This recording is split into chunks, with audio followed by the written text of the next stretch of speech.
Quand ça se passe pas comme on veut, il faut déjà tout de suite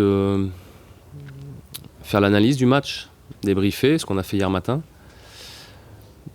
J'ai dit ce que j'avais à dire aux joueurs dans le vestiaire.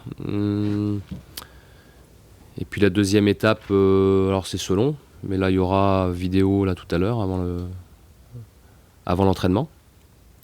Donc il y a un temps pour parler, il y a un temps pour montrer, purger le match, laisser ça derrière et puis repartir sur une nouvelle page qui est le match qui arrive, qui est un match de coupe.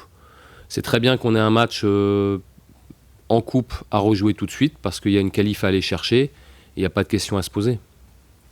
Est-ce que les joueurs étaient marqués? Vous les sentiez un peu révoltés, un peu touchés mentalement? Marqué, oui. Marqué avec le sentiment de ne pas avoir été à la hauteur de l'événement, tout simplement. C'est pas le fait que... Parce qu'on n'a rien appris samedi. Monaco est très au-dessus de nous et de beaucoup d'équipes. Donc ça, on le savait avant et ils l'ont montré. Pour faire un résultat, il aurait fallu que nous, on soit à un meilleur niveau et qu'eux soient en deçà de leur niveau. Où ça, à ce moment-là, ça nivelle les valeurs et l'exploit est possible. Ça n'a pas été le cas. Donc c'est plus le fait de ne pas avoir été à la hauteur de l'événement qui ressort de ce match-là. C'est une déception. Et quand on n'est pas à la hauteur, c'est toujours... on s'en veut forcément. Les joueurs s'en veulent, on s'en veut tous. Ça vous inquiète, vous? Ça fait pas plaisir. En plus, on avait un deuxième match consécutif à la maison. Le stade était plein, quasiment plein. Voilà, c'est forcément de pas réussir notre match comme on l'avait préparé, avec une bonne semaine d'entraînement, avec un travail minutieux, des mises en place, voilà, on avait vraiment, je pense, bien préparé avec tout le staff le match. Et puis qu'il soit plié au bout de 5 minutes, c'est dur. Alors pourquoi justement, si vous avez si bien préparé, vous avez connu un début aussi catastrophique? Parce que la gestion de groupe, c'est un facteur humain d'abord. Et le facteur humain n'est pas... Si on avait des robots, ce serait beaucoup plus facile, mais on a des humains. Et de faire fonctionner un groupe au même moment, tous en même temps, sur le même degré et de concentration et de fraîcheur est difficile. Parfois, vous faites aussi des semaines d'entraînement qui sont moyennes et puis ça se passe très bien le week-end. Ça arrive parfois. Alors sur la durée, il vaut mieux bien travailler pour faire des résultats sur toute une saison. Mais là, on a été, je pense, dépassé par cet événement-là. On n'a pas été suffisamment fort dans notre engagement, et notamment notre engagement athlétique dès le début du match.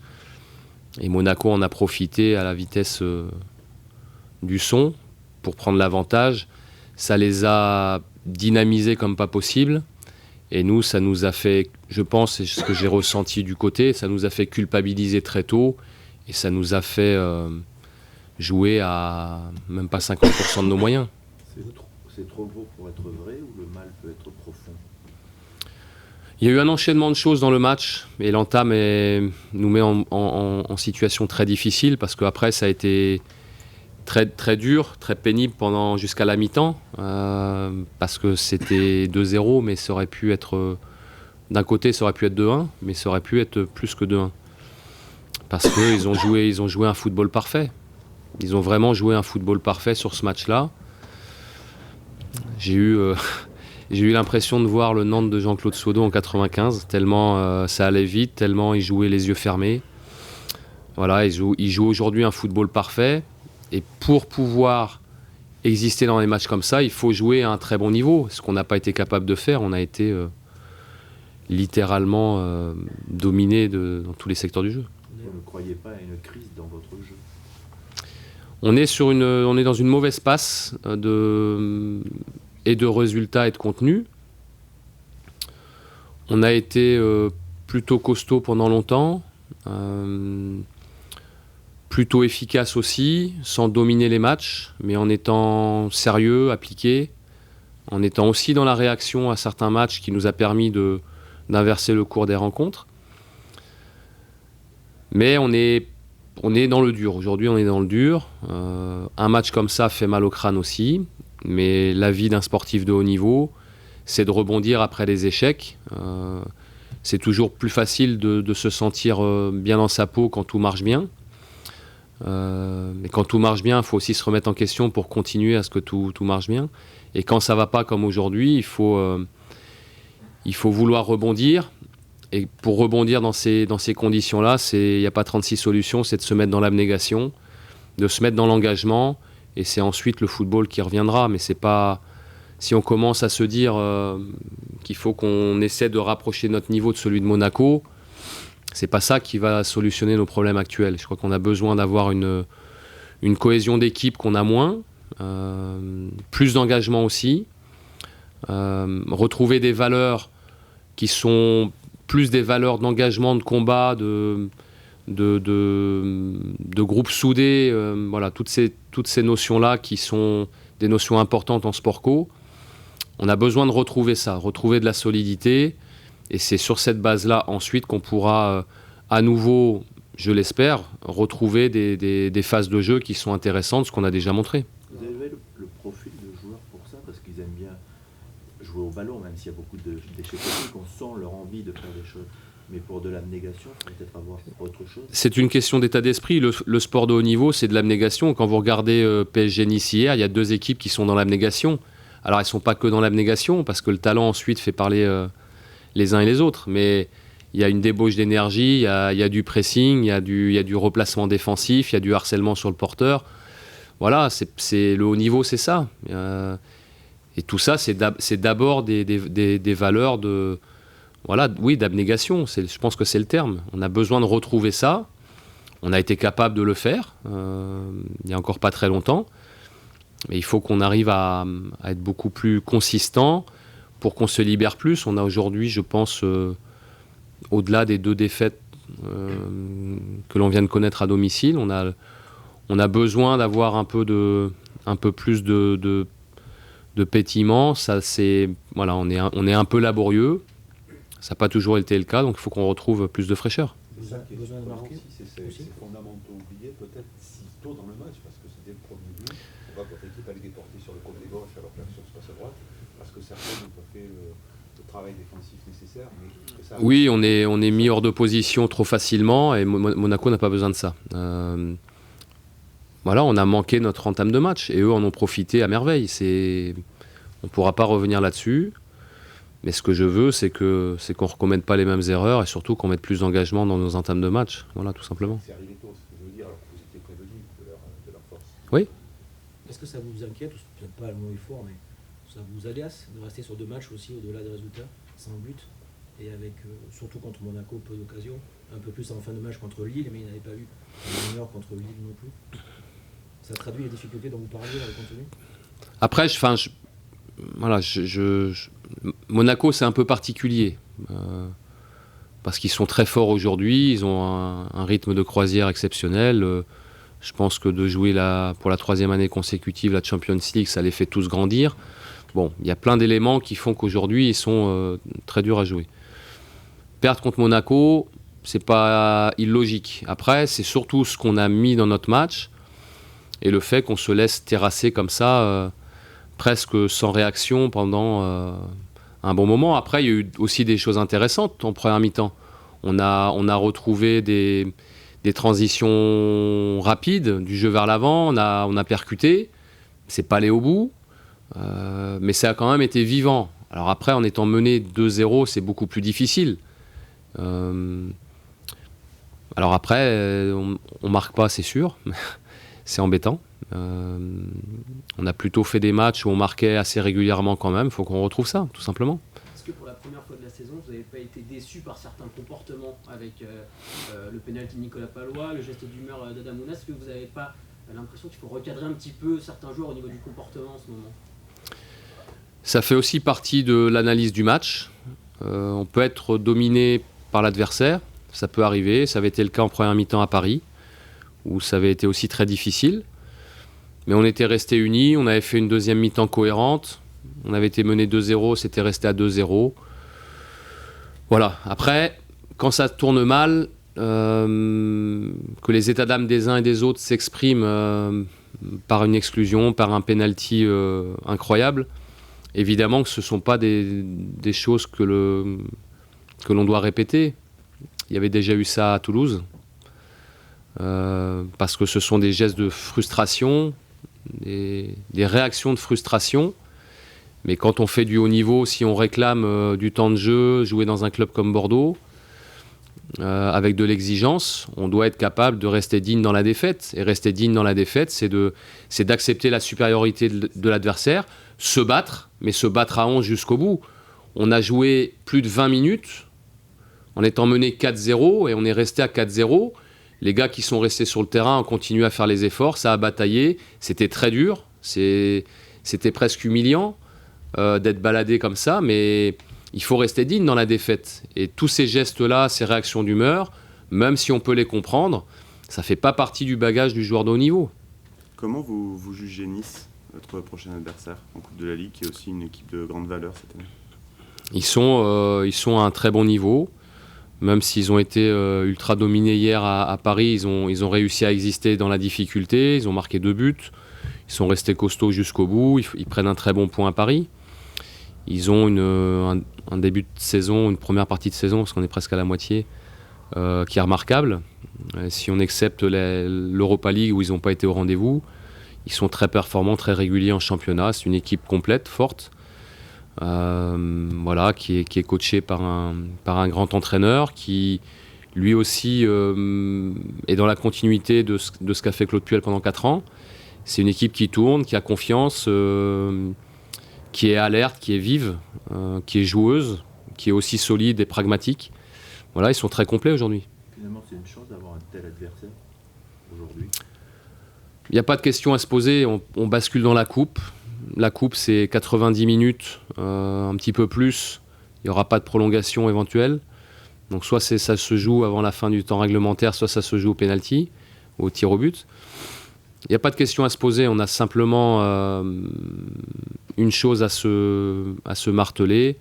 On doit rebondir contre Nice. Il y a un match pour retrouver des sourires. Une victoire, une qualif ferait beaucoup de bien à tout le monde. Et pas seulement au groupe et au staff. Je pense que ça ferait du bien aussi à nos supporters, aux gens qui travaillent dans le club, parce que c'est un tout, on a besoin de ça. Il n'y a pas de question à se poser, que ce soit Nice ou un autre adversaire, on joue la qualif et on va travailler pour que ce soit le cas des mercredis soirs, qu'on ait un quart de finale à jouer début janvier. Une qualification est devenue capitale, vous avez un peu décroché au classement, oui. Au championnat. La coupe, on s'aperçoit qu'en faisant deux mauvais résultats de suite, on dégringole au classement. C'est très serré, on l'a déjà dit, hein, c'est 2 mauvais résultats, vous vous retrouvez plus bas, et 2 bons résultats, vous êtes en haut, 4-5e. Bon, mais la coupe, c'est un peu différent. On avait aussi besoin de ça quand on était allé à Châteauroux, de regagner un match, c'était important. On est dans la même configuration là, c'est important de regagner un match, de retrouver le goût de la victoire. À défaut de victoire, au moins une qualif. Le groupe a besoin de ça. Et avant de jouer les 2 derniers matchs, c'est important de retrouver ça. Mais au-delà de la victoire pure, pour le présent concret, par rapport à l'Europe aussi, est-ce que c'est capital maintenant ? Ce serait une conséquence. On n'est pas en position aujourd'hui de réfléchir à ça. On va se pencher sur le match de manière plus précise maintenant. Monaco, c'est derrière nous. On ne va pas revenir là-dessus. Le match le plus important maintenant, c'est Nice. Et j'espère qu'il y aura une qualification. Ensuite, on se penchera sur Montpellier et à nouveau sur Nice avant de partir en vacances. On a du boulot. Il y a 3 gros matchs. On n'a pas été au rendez-vous sur Lille et sur Monaco. Il faut qu'on soit au rendez-vous contre Nice. Et est-ce que les choix que vous allez faire pour ce match tiennent compte quand même de ce que vous avez vu pendant les 2 derniers matchs? Bien sûr, c'est évident. Je suis toujours en recherche d'une compo qui soit performante sur la durée, d'un match à l'autre.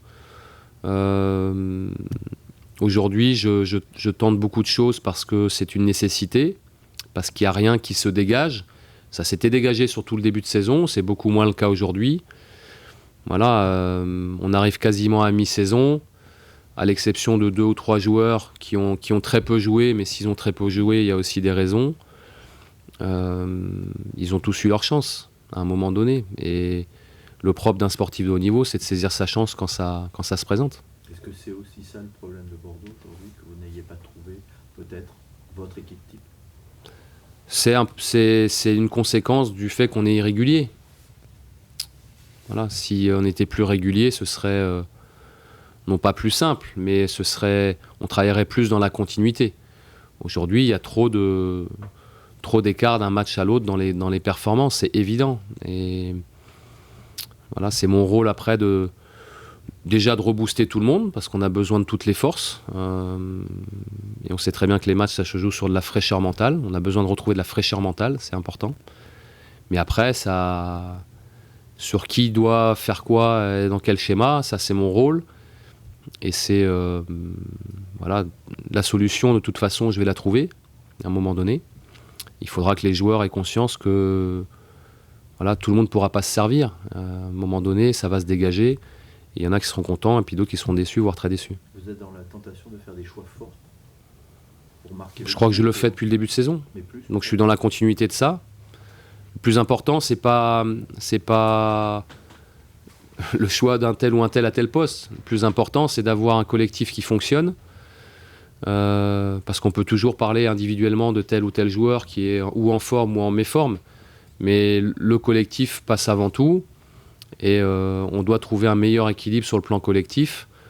J'ai déjà modifié plusieurs fois l'animation, l'organisation, pour que les joueurs se sentent plus à l'aise. Ça n'a pas été toujours suivi d'effet sur la durée, parfois sur des mi-temps, mais pas sur la durée. Bon, il faut que ça se dégage. Ces moments durs, ils sont plus difficiles à vivre à Bordeaux que vous avez pu les connaître à Guingamp. Vous avez connu aussi des séries difficiles. C'est plus compliqué ici avec des objectifs élevés, avec le court terme. On est toujours responsable vis-à-vis de sa direction et de son club, de ses actionnaires. On a besoin de résultats, alors qu'on soit dans un club de moindre envergure ou dans un gros club. On a des devoirs par rapport à ça et un entraîneur doit trouver les solutions. Alors il y a de l'exigence de résultats ici. Il n'y a pas longtemps on était 5e, aujourd'hui on est 10e au classement, c'est pas la même chose. Et j'ai envie qu'on retrouve le haut, mais pour retrouver le haut, ça reste du coaching, ça reste du management humain, et quel que soit le club dans lequel on est, c'est toujours les mêmes ressorts psychologiques, on n'a pas toujours les mêmes groupes, les mêmes effectifs, et le caractère général d'un effectif est pas le même d'un club à un autre, mais voilà, le management reste identique, il y a des solutions à trouver, il y a des choses à faire, on les fait, et j'espère que ça va prendre forme. Est-ce que les difficultés rencontrées sur cette fin d'année vont vous faire réfléchir différemment pour le mercato de janvier? Ça peut. Mais après, bon, voilà, on n'a pas discuté de manière précise. Ça peut, il faut mener une réflexion évidemment, on ne va pas rester les deux pieds dans le même sabot. Il y a des choses qui fonctionnent très bien. On a un staff qui est très soudé, et là quand je parle de staff, je parle de staff élargi, hein, on est nombreux, on s'entend tous vraiment très bien, c'est même un plaisir immense de travailler avec tous ces gens-là, mais maintenant il faut que ça prenne forme sur le terrain. Est-ce que vous ciblez les besoins, de toute façon, même si vous dites encore tâtonner pour cette équipe, que la vérité d'un jour est facile du lendemain, vous savez quand même avec précision les points névralgiques à renforcer.